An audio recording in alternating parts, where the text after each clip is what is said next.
ഇത് സിനിമയെ സംബന്ധിച്ചുള്ള സിനിമയാണ്. ലൂമിയർ സഹോദരന്മാർ ചലച്ചിത്രം ഒരു യാഥാർത്ഥ്യമാണ്. മുഖത്ത് ഇത്ര അഹങ്കാരം വേണ്ട.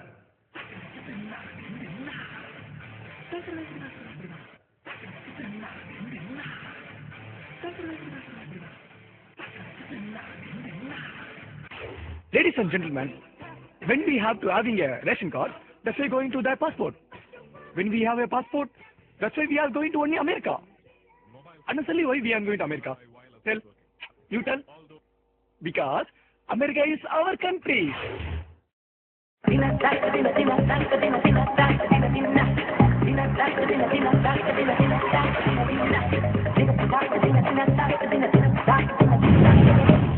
ശൃംഗാരം ചെയ്യൂ. ഇങ്ങനെയാണോ ഞാൻ കാണിച്ചത്? ഇത് പശു ചാണകം ഇടുമ്പോഴുള്ള ഭാവമാണ്. ഞാൻ കാണിച്ചതുപോലെ ഒന്നുകൂടെ കാണിക്കൂ. എന്തിനാണോ ശൃംഗാരത്തിന് ശരീരം മുഴുവനിട്ട് ഇളക്കുന്നത്?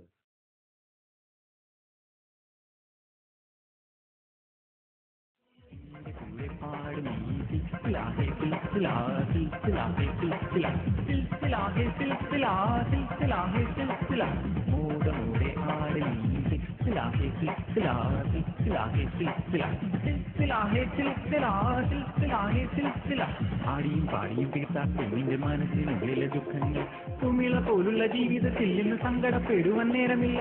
ആടിയും പാടിയും ഹേയ് ഹേയ് ആടിയും പാടിയും ഹേയ് ഹേയ് ആടിയും പാടിയും തീർത്താട്ടെ നിന്റെ മനസ്സിനുള്ളിലെ ദുഃഖങ്ങൾ കുമിള പോലുള്ള ജീവിതത്തിൽ നിന്ന് സങ്കടപ്പെടുവാൻ നേരമില്ല. എന്റെ കൂടെ പാടി നീ സിൽസിലാഹേ സിൽസിലാഹേ സിൽസിലാഹേ സിൽസിലാഹേ സിൽസിലാഹേ സിൽസിലാഹേ സിൽസില മോദമോടെ ആട് നീ സിൽസിലാഹേ സിൽസിലാഹേ സിൽസിലാഹേ സിൽസില സിൽസിലാഹേ സിൽസിലാഹേ സിൽസിലാഹേ സിൽസില. 5:30 മണിക്ക് എണീറ്റപ്പോൾ എന്റെ ഫോണിലൊരു Madras land line 23 miss call ഉണ്ട്. അപ്പൊ ഞാൻ അത്ര നേരത്തെ തിരിച്ചു വിളിക്കണ്ടെന്ന് വിചാരിച്ച് ഞാൻ വിളിച്ചില്ല. പിന്നെ ഒരു 6:30 6:15 ഒക്കെ ആയപ്പോൾ ഞാൻ ജിമ്മിലായിരുന്നപ്പോൾ വീണ്ടും അതേ നമ്പറിൽ നിന്ന് ഒരു കോൾ വന്നു. ഞാൻ ഫോൺ എടുത്ത് പൃഥ്വിരാജാണോ 1 മിനിറ്റ് എന്ന് വെച്ചിട്ട് നേരെ രജനി സാറിനാണ് ഫോൺ കൊടുത്തത്. എനിക്ക് ഇപ്പോഴും ഓർമ്മ ഒരു ഓൾമോസ്റ്റ് ഒരു 45 മിനിറ്റ്സ് അത്രയും 45 മിനിറ്റ് ആ സിനിമ കണ്ടിട്ട് ഇങ്ങനെ നമ്പർ കണ്ടുപിടിച്ച് ഒന്നാമത് ഞാൻ ഫോൺ എടുക്കാത്ത ആളാണ്. എന്റെ വീണ്ടും ട്രൈ ചെയ്ത് അതൊരു ഭയങ്കര ജസ്റ്ററായിരുന്നു എനിക്ക് തോന്നി. ഞാൻ എന്റെ മനസ്സിൽ രജനീകാന്ത് എന്ന് പറയുന്ന നടനും വ്യക്തിയും അന്ന് ഒരുപാട് വലുതായി പോയി. നല്ല ഭക്ഷണം കഴിക്കുക വൃത്തി. അതെ, എങ്ങനെയാ? നല്ല തീറ്റിക്കാരനാണോ? നല്ല തീറ്റിക്കാരനാണ്. അതുകൊണ്ടാണ് ഞാൻ ഈ വെളുപ്പിനെ പോയിട്ട് കഷ്ടപ്പെടേണ്ടി വരുന്നത്. അല്ലെങ്കിൽ ഇത്ര കഷ്ടപ്പെടേണ്ട കാര്യമൊന്നുമില്ല. എങ്ങനെ തിന്നു അറിഞ്ഞത്? ലഞ്ചിനും ഡിന്നറിനും വേണ്ട വിഭവങ്ങൾ പ്രിന്റ് ചെയ്തത് ഞാൻ തരാം. ഇതല്ലാതെ ഉള്ളതാണ്. എഴുതിക്കോളൂ. ഇളനീർ 30, ആസ്ട്രേലിയൻ ആപ്പിൾ 20, ബദാം cake 1 kilo, Cadbury's biscuit 10 packet, Plachimada 10 ബോട്ടിൽ.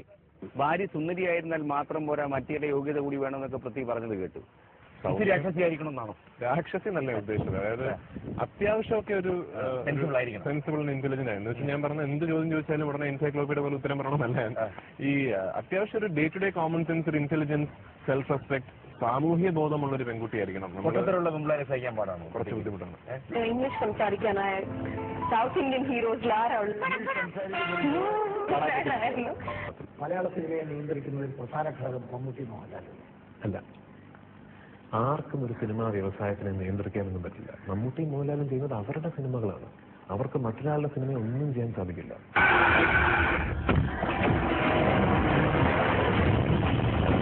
സ്കൂൾ കാലഘട്ടങ്ങളിൽ ഞാൻ എന്താ പറയാ, അങ്ങനെ സിനിമ എന്നുള്ളതിൽ ഞാൻ ചിന്തിച്ചിട്ട് പോലുമില്ല.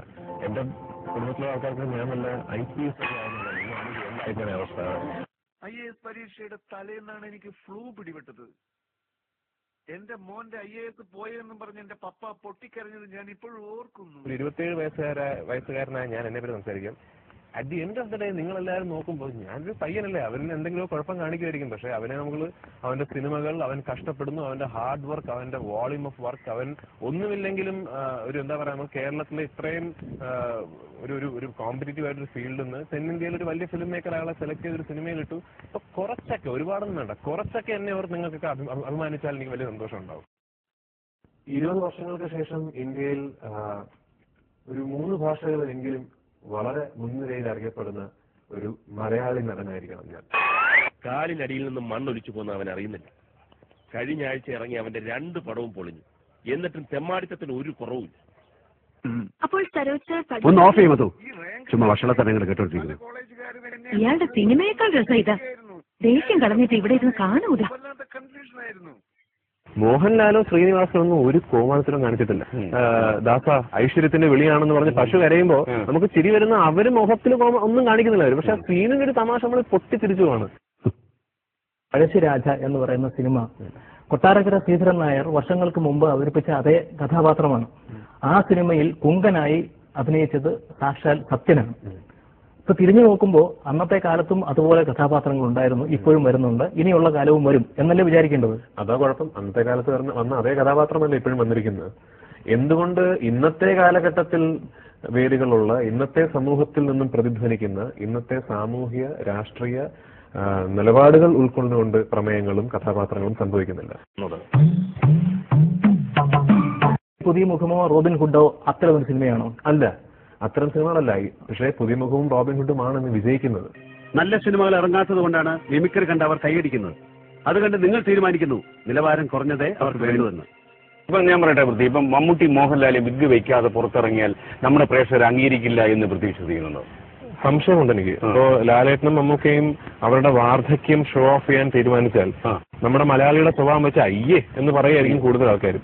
രാജപ്പ വേണ്ട വേണ്ട. ഞാൻ വന്ന് സിനിമാ നടനായതിൽ പിന്നെ എന്റെ സ്വഭാവം മാറ്റണം, എന്റെ സംസാര രീതി മാറ്റണം, ആൾക്കാരോടുള്ള സമീപനം മാറ്റണം എന്നുള്ള പാഠങ്ങൾ ആവർത്തിച്ച് ഞാൻ ഇന്നും ഗുരുനാഥന്മാരെ കാണുന്ന ആൾക്കാർ പോലും എനിക്ക് പറഞ്ഞു തന്നുകൊണ്ടിരുന്നിട്ടും അത് ഞാൻ പഠിച്ചില്ല. ഞാൻ തന്നെ ആയിരുന്നു. അങ്ങനെ ഒരു അന്തർമുഖനായ പൃഥ്വിരാജ് പിന്നെ അഹങ്കാരിയായ പൃഥ്വിരാജ് പിന്നീട് അവൻ രക്ഷപ്പെടൂല എന്നായി. ഇപ്പോ അവര് തന്നെ പറയുന്നു പൃഥ്വിരാജിനെ കണ്ടുപിടിക്കൂ, ആള് സംസാരിക്കുന്ന പോലെ സംസാരിക്കട്ടെ. ആ പറഞ്ഞവനെ ഇങ്ങോട്ട് വിളിച്ചോണ്ടാ അടിച്ചവന്റെ കർണക്കുട്ടി ഞാൻ പൊട്ടിക്കില്ല. ഞാൻ 100% ആവശ്യപ്പെടും എനിക്ക് ഇഷ്ടപ്പെട്ട തിരക്കഥയായിരിക്കണം. യാതൊരു സംശയം വേണ്ട. എനിക്ക് ഇഷ്ടപ്പെടാത്ത തിരക്കഥയാണെങ്കിൽ ഞാൻ അഭിനയിക്കില്ല. ഉദാഹരണത്തിന് എന്നെ പോലീസ് അറസ്റ്റ് ചെയ്യാൻ വരുന്ന ഒരു രംഗമുണ്ടല്ലോ, അത് നടക്കില്ല. അറസ്റ്റ് ചെയ്യാൻ വരുന്ന പോലീസുകാരെ എനിക്ക് ഇടിക്കണം, ഇടിച്ച് നിലം പരിച്ചാക്കണം, എന്നിട്ട് ഞാൻ സ്ലോ മോഷനിൽ നടന്നു പോകും. അപ്പോൾ തിയേറ്ററിൽ ഭയങ്കര ക്ലബായിരിക്കും. പോലീസുകാരെ ഇടിച്ച് സ്ലോ മോഷനും കഴിഞ്ഞ് ഞാൻ നേരെ പോവുകയാണ് DGPയുടെ ഓഫീസിലേക്ക്. എന്നിട്ട് 2 കൈയും നീട്ടി ഞാൻ പറയുന്നു, എന്നെ അറസ്റ്റ് ചെയ്യൂ. ഇന്റർനെറ്റിൽ എനിക്കെതിരെയുള്ള പ്രചരണങ്ങൾ എന്നൊക്കെ പറയുന്നത് ഒന്നുകിൽ അവർക്ക് വേറെ ജോലി കാണില്ല, അല്ലെങ്കിൽ ഉള്ള ജോലി മാറ്റി നിർത്തി അതിൽ നിന്ന് സമയം കണ്ടെത്തി എനിക്കെതിരെ പരാമർശങ്ങൾ ഉയർത്താൻ ഇത്രയും വലിയ എഫേർട്ട് എടുത്ത് ഇത്രയും സമയം കണ്ടെത്തി ഇവർ കഷ്ടപ്പെടുമ്പോൾ എനിക്ക് അത്രമാത്രം പ്രസക്തിയുണ്ട് എന്നാണ് ഒരു രീതിയിൽ ഇവർ പറഞ്ഞു തരുന്നത്. അപ്പൊ അതിൽ സമാധാനം കണ്ടെത്തുക എന്നുള്ളതാണ് ഒന്നുകിൽ എന്റെ വളർച്ച, അല്ലെങ്കിൽ എന്റെ നിലനിൽപ്പ്, അല്ലെങ്കിൽ ഞാനെന്ന വ്യക്തി, അല്ലെങ്കിൽ ഞാനെന്ന നടൻ. അയാളെ അത്രമാത്രം സമാധാനം കെടുത്തുന്നുണ്ട് അയാൾ. ഞാൻ അറിഞ്ഞു, മാങ്ങയുള്ള മാവിലല്ലേ ആളുകൾ കല്ലെറിയൂ. എന്റെ വളർച്ചയിൽ അസൂയമൂത്ത ഏതൊരുത്തനായിരിക്കും അത് ചെയ്തത്. മറ്റാർക്കും എത്തിപ്പിടിക്കാൻ പറ്റാത്തത്ര ഉയരത്തിൽ ഞാൻ എത്തിക്കഴിഞ്ഞു എന്നതിന്റെ തെളിവായിട്ടാണ് ഞാൻ അതിനെ കാണുന്നത്. സത്യത്തിൽ ഒരു അംഗീകാരമല്ലേ ആ കല്ലേറ്. എന്റെ 7 പടങ്ങളിലെ വരിയായി സൂപ്പർ ഹിറ്റായത്. അത് പലരുടെയും ഉറക്കം കെടുത്തിയിരിക്കുകയാണ്. അവർ കല്ലെറിയുക മാത്രമല്ല, എന്റെ പടം ഓടുന്ന തിയേറ്ററുകളിൽ കാശ് കൊടുത്ത ആളുകളെ കെട്ടി കൂവിക്കുകയുമാണ്. പൃഥ്വിരാജും ഒരു സൂപ്പർ സ്റ്റാർ ആണ് എന്ന തരത്തിൽ പ്രചരിപ്പിക്കാനുള്ള ഒരു ഉത്സാഹം താങ്കളുടെ ഫാൻസ് അസോസിയേഷനും താങ്കളുടെ ബന്ധപ്പെട്ട ആളുകളിൽ നിന്നും ഉണ്ടായി എന്നുള്ളത് നിഷേധിക്കാൻ കഴിയുമോ? എന്റെ ഫാൻസ് അസോസിയേഷൻ തീർച്ചയായിട്ടും അവർ പ്രചരിപ്പിക്കും. അവർക്ക് 2 മാധ്യമങ്ങൾ പൃഥ്വിരാജ് പുതിയ മുഖത്തിന് ശേഷം സൂപ്പർ സ്റ്റാർ ആയി എന്ന് എഴുതിയാൽ അവരത് ഏറ്റുപിടിക്കുമെന്നുള്ളതിന് യാതൊരു സംശയമില്ല. അവരെന്നെ സ്നേഹിക്കുന്ന, എന്റെ സിനിമകൾ പ്രോത്സാഹിപ്പിക്കുന്ന, ഞാനെന്ന് പറയുന്ന നടന്റെ വളർച്ച ഒരുപാട് ആഗ്രഹിക്കുന്നു. എന്തോ ചെയ്യുമെന്ന് പറ. ആരാധകർ നാറികൾ ഈ ഹൈദരാബാദിനെ പറ്റിയുള്ള സ്വയം തരില്ല എന്ന് വെച്ചാൽ ആരാധകർ വെട്ടുകിളികളെ പോലെയാണ്. ശല്യം ചെയ്ത് തുടങ്ങുമ്പോ തന്നെ ഓടിച്ചില്ലെങ്കിൽ നമ്മുടെ കൃഷി അപ്പാടെ നശിപ്പിച്ചു കളയും. പാറശാല മുതൽ കാസർഗോഡ് വരെ പടത്തിന്റെ ഒരു 50 ഫ്ലക്സ് വെക്കണം. അതിൽ ഞാൻ മാത്രമേ പാടുള്ളൂ. എന്റെ തല എന്റെ ഫുൾ ഫിഗർ, എന്റെ തല എന്റെ ഫുൾ ഫിഗർ, അങ്ങനെ അങ്ങനെ അങ്ങനെ. എന്നെ താരം എന്ന് വിളിച്ചു തുടങ്ങുന്ന സൂപ്പർ താരം, യങ് സൂപ്പർ സ്റ്റാർ എന്നൊക്കെ വിളിക്കുമ്പോൾ ഏറ്റവും പ്രധാനമായിട്ട് ആ നടൻ മനസ്സിലാക്കേണ്ട കാര്യം, ഞാൻ മനസ്സിലാക്കേണ്ട കാര്യം, ഇതൊന്നും ഞാൻ കഷ്ടപ്പെട്ടുണ്ടാക്കിയൊന്നുമല്ല. അത് ഒരു സ്നേഹത്തിന്റെ പുറത്തൊക്കെ ആൾക്കാർ എനിക്ക് തരുന്നതാണ്. സൂപ്പർ സ്റ്റാർ, മെഗാ സ്റ്റാർ, മറ്റേ സ്റ്റാർ എന്നൊക്കെ പറയുന്നത് എനിക്ക് യാതൊരു, to be very frank, I am being really frank here, എനിക്ക് അതിനെപ്പറ്റി ഒരു താല്പര്യവുമില്ല. ഇതുപോലുള്ള കാട്ടുകള്ളന്മാരുടെ കയ്യിലാണ് ഇപ്പൊ മലയാള സിനിമ. കിട്ടിയേ ചിപ്പി.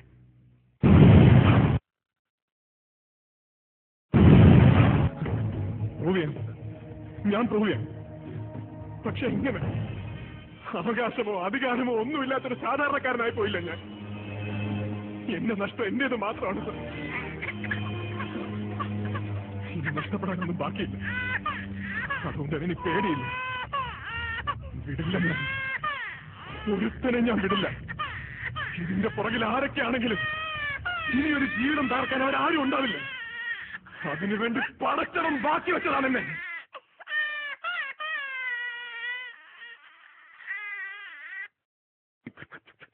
ഇങ്ങനെ കാണിക്കുന്നതാണോ ദുഃഖം? അങ്ങനെയൊന്നും ഞാൻ കാണിച്ചിട്ടില്ല. കാണിച്ചു. അങ്ങനെ കാണിച്ചത് കൊണ്ടാണ് ആ പടത്തിൽ 5-6 സീൻ ഉണ്ടായിരുന്നത് ഡയറക്ടർ വെട്ടിന. ഇതാണ് ആക്ടിങ്. ചുമ്മാ മസിലും പരിപ്പിച്ചും നടന്ന പോരാ. Acting come on face. അതിന് മുഖത്ത് വരണം. Expression expression. കണ്ടോ? ഞാൻ പിച്ച വെച്ച് തുടങ്ങിയിട്ടല്ലേ ഉള്ളൂ ഏട്ടാ. ഏട്ടന്റെ എത്ര ആകുമ്പോ ഞാൻ ഓസ്കാർ വാങ്ങിക്കും. ഓസ്കാർ. ഒത്തിരി ഒത്തിരി സഹിച്ചാണ് ഞാൻ. ഇനി വയ്യ. ഈ സിനിമയെ നശിപ്പിക്കാൻ ശ്രമിച്ചാൽ നിന്നെ കത്തിച്ചു കളയും. നിന്നെ പോലെയുള്ള വിവരദോഷികളും അല്പന്മാരുമാണ് മലയാള സിനിമയുടെ യഥാർത്ഥ പ്രതിസന്ധി. ഒട്ടനേകം പേരുടെ ചോരയിലും കണ്ണീരിലും വിയർപ്പിലും കെട്ടിപ്പടുത്തതാണടാ സിനിമ. അത് നശിപ്പിക്കാൻ നോക്കിയാൽ സമ്മതിക്കില്ല.